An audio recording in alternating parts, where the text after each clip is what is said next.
आपने अंडरवर्ल्ड और गैंगस्टर्स की कई कहानियां सुनी होंगी, शायद फिल्में भी देखी होंगी।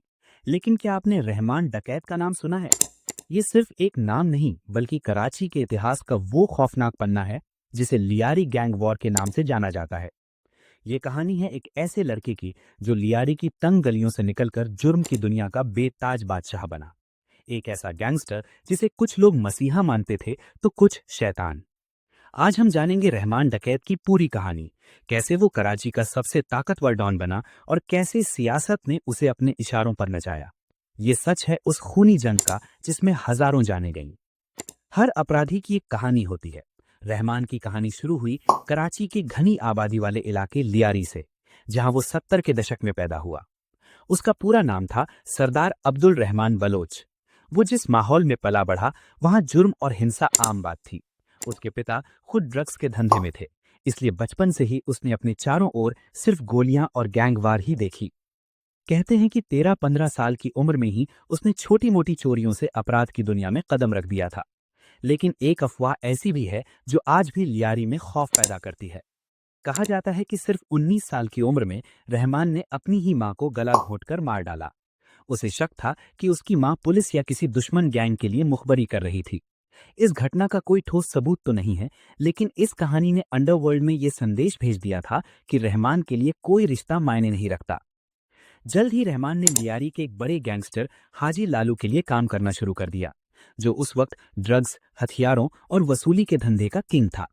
हाजी लालू के नीचे काम करते हुए रहमान ने वो सारे दांव पेच सीखे जिन्होंने उसे गली के गुंडे से कराची का सबसे खतरनाक अपराधी बना दिया। कहानी में बड़ा मोड़ 2001 में आया, जब हाजी लालू गिरफ्तार हो गया और उसका दबदबा खत्म होने लगा। लियारी में सत्ता की कुर्सी खाली हो चुकी थी और उस पर बैठने के लिए रहमान ने अपनी पूरी ताकत लगा दी। उसने खुद को गैंग का नया लीडर घोषित कर दिया। उसने अपने बचपन के दोस्त और चचेरे भाई उजैर बलोच और बाबा लाडला जैसे खूंखार लोगों को अपनी टीम में शामिल किया। उजैर बलोच तो पहले से ही बदले की आग में जल रहा था, क्योंकि उसके बाप को दुश्मन गैंग के लीडर अरशद पप्पू ने कत्ल कर दिया था। रहमान के आते ही लियारी जुर्म का एक ऐसा गढ़ बन गया जहां से ड्रग्स, अपहरण और हथियारों का कारोबार पूरे कराची में कंट्रोल होता था।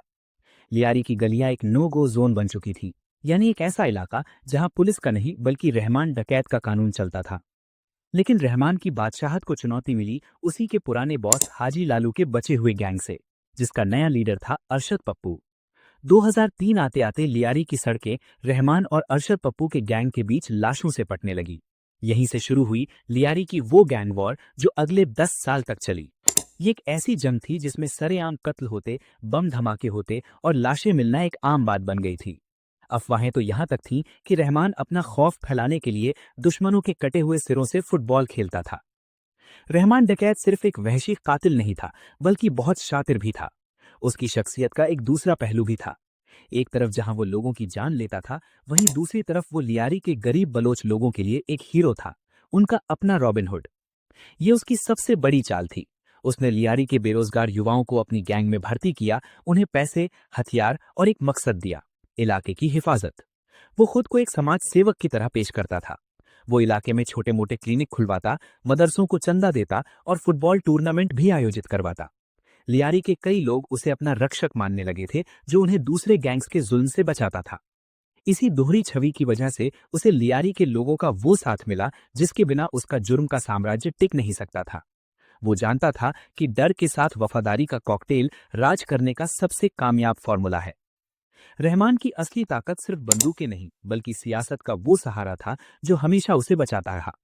लियारी हमेशा से पाकिस्तान पीपल्स पार्टी का एक मजबूत गढ़ रहा है। रहमान ने इसका भरपूर फायदा उठाया और खुद को पीपीपी के एक वफादार कार्यकर्ता के तौर पर पेश किया।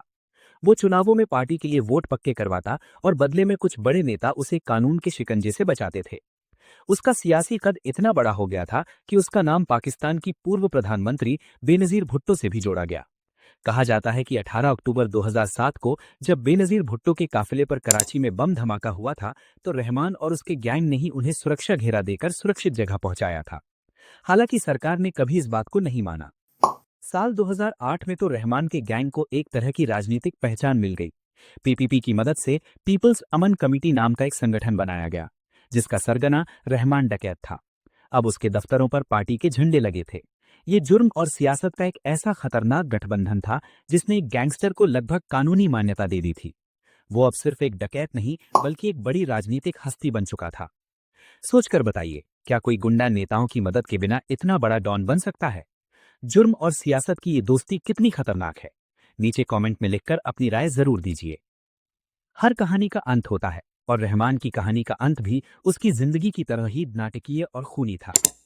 कराची पुलिस में एक अफसर था जिसके नाम से अपराधी खौफ खाते थे। एसएसपी चौधरी असलम। असलम ने कसम खाई थी कि वो लियारी गैंग वॉर को जड़ से खत्म कर देंगे और रहमान डकैत उनका सबसे बड़ा निशाना था। 9 अगस्त 2009 की रात रहमान अपने कुछ साथियों के साथ कराची के स्टील टाउन इलाके से गुजर रहा था। तभी एसएसपी चौधरी असलम की टीम ने उसकी गाड़ी को घेर लिया। पुलिस के मुताबिक रहमान की तरफ से फायरिंग शुरू हुई और जवाबी कार्रवाई में रहमान डकैत मारा गया। जब गोलियों की आवाज थमी तो रहमान की लाश गाड़ी के अंदर पड़ी थी। लेकिन इस एनकाउंटर पर तुरंत सवाल खड़े हो गए। रहमान के परिवार और समर्थकों ने इसे एक फर्जी मुठभेड़ और साजिशन हत्या करार दिया। कुछ रिपोर्ट्स में तो ये भी बताया गया कि ऑटोप्सी से पता चला कि गोलियां बहुत करीब से मारी गई थीं, जिससे पुलिस की कहानी पर शक और गहरा गया। जब रहमान की मौत की खबर लियारी पहुंची तो वहां मातम और गुस्सा एक साथ फैल गया।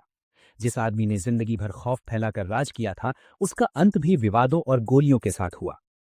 रहमान डकैत मर चुका था। लोगों को लगा कि अब लियारी में शांति लौट आएगी, लेकिन हुआ ठीक इसका उल्टा। खून का खेल पहले से भी ज्यादा भयानक हो गया। रहमान की खाली गद्दी पर उसका चचेरा भाई और सबसे भरोसेमंद साथी उजैर बलोच आ बैठा। उजैर रहमान से भी ज्यादा बेरहम साबित हुआ। उसने 2013 में अपने बाप के कातिल अरशद पप्पू को अगवा किया, उसे तड़पा तड़पा कर मारा और कहते हैं कि उसके कटे हुए सिर से फुटबॉल भी खेली। उजैर के राज में पीपल्स अमन कमेटी और ताकतवर हो गई, लेकिन 2011 में सरकार ने इस पर बैन लगा दिया। 2012 में पुलिस ने ऑपरेशन लियारी शुरू किया, लेकिन राजनीतिक दखलंदाजी के कारण ये कामयाब नहीं हो सका। आखिरकार 2013 के बाद रेंजर्स ने एक बड़ा ऑपरेशन कर लियारी के गैंग्स की कमर तोड़ दी। उजैर देश से भाग गया, लेकिन बाद में उसे गिरफ्तार कर लिया गया। आज लियारी की गलियों में गोलियों की आवाजें तो शांत हो गई हैं, लेकिन गरीबी, बेरोजगारी और नशा, वो वजहें जिन्होंने रहमान डकैत जैसे अपराधी पैदा किए, आज भी मौजूद हैं। लियारी की दीवारों से गोलियों के निशान शायद मिट गए हों, पर लोगों के दिलों और दिमाग पर लगे जख्म आज भी ताजा हैं। रहमान डकैत की कहानी सिर्फ एक गैंगस्टर की नहीं, बल्कि उस सिस्टम की कहानी है जहां सियासत अपने फायदे के लिए अपराधियों को जन्म देती है और पालती है। ये उस समाज की कहानी है जहां गरीबी और नाइंसाफी एक नौजवान को बंदूक उठाने पर मजबूर कर देती है। रहमान डकैत की मौत इंसाफ थी या सियासत का कोई नया खेल? ये सवाल आज भी कराची की हवा में तैर रहा है। लियारी आज भले ही शांत है, पर सवाल ये है कि क्या हमने उस खूनी इतिहास से कोई सबक सीखा है? इस कहानी पर आपकी क्या राय है, हमें कमेंट्स में जरूर बताइए। और अगर आप कराची अंडरवर्ल्ड की ऐसी ही गहरी और अनसुनी कहानियां देखना चाहते हैं तो हमारे चैनल को सब्सक्राइब करें और बेल आइकन दबाना ना भूलें, ताकि हमारी कोई भी वीडियो आपसे मिस ना हो।